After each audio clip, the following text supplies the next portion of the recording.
আসসালামু আলাইকুম, কেমন আছেন সবাই? আশা করছি সবাই খুব ভালো আছেন। আমি আল্লাহর রহমতে খুব ভালো আছি। তো কী অবস্থা সবার? আমার আপু ও ভাইয়ারা কেমন আছেন সবাই? তো আজকে আমি রান্না করছি কালকে 22শে রোজার জন্য। আজকে আমি সিহরি খাবো, এজন্য আমি রান্না করেছি। তো হঠাৎ করে আজকে মন চাইলো যে চিংড়ি মাছ দিয়ে লাউ রান্না করি, তাই আমি চিংড়ি মাছ দিয়ে লাউ রান্না করেছি। এখানে আমি কেটে কুটিয়ে একবারে বসাই দিচ্ছি। এই যে লাউ চিংড়ি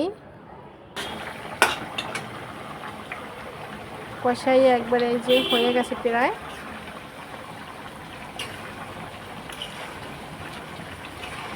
আমার লাউ চিংড়ি রান্না প্রায় শেষ। আমি দিয়ে দিচ্ছি ধনিয়া পাতা। এখন আমি উঠাই নেব, যেহেতু শিয়ারি টাইমে খাওয়ার সময় আরেকটু গরম করতে হবে। এখানে আমি ইফতারির জন্য সব কিছু ভেজে নিয়েছি, আলুর চপ, বেগুনি, পেঁচু, সব কিছু ইফতারি একবারে ভেজে নিচ্ছি।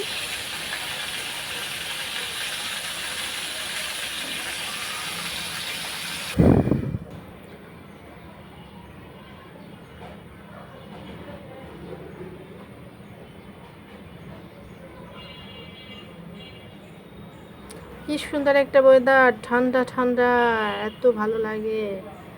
কারা কারা আমার মতো কম্বল গায়ে দিয়ে ঘুমান? আমার মনে হয় শীত চলে আসছে। আমি কত সুন্দর পাতলা একটা কম্বল গায়ে নামাইছি, তো ফ্যানও চলে, কম্বল গায়ে দিয়ে তারপরে ঘুমাই, সে মজা লাগে। দারুণ একটা ওয়েদার, ঠান্ডা ঠান্ডা। এখানে আমার লাউ চিংড়ি মাছ রান্না শেষ, এই যে। আর এখানে আমি মাছ ভুনার জন্য বসাই দিচ্ছি। তেলাপিয়া মাছ টমেটো দিয়ে ভুনা করব।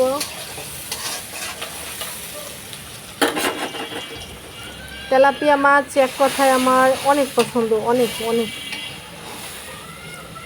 তেলাপিয়া মাছের মাথাটা আমি সেই টেস্ট করে খাই, কারণ আমার অনেক পছন্দ। টমেটো দিয়ে আমি মাছ ভুনা করতেছি।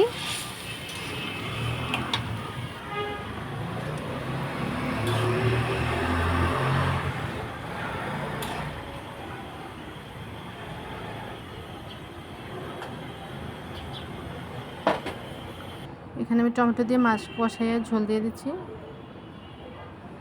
এখানে আমি লাউয়ের ছোকলা ভর্তা করবো, সেজন্য আমি ওটা সিদ্ধ করে নিচ্ছি। আরও আছে চিংড়ি শুটকি, আর পেস্টটা আমি একটু ভেজে নিচ্ছি যাতে কাঁচা গন্ধ না কয়।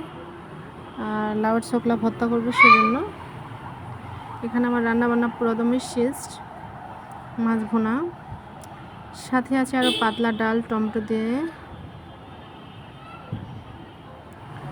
আর আছে ভর্তা। এই হলো আজকে আমার রেসিপি।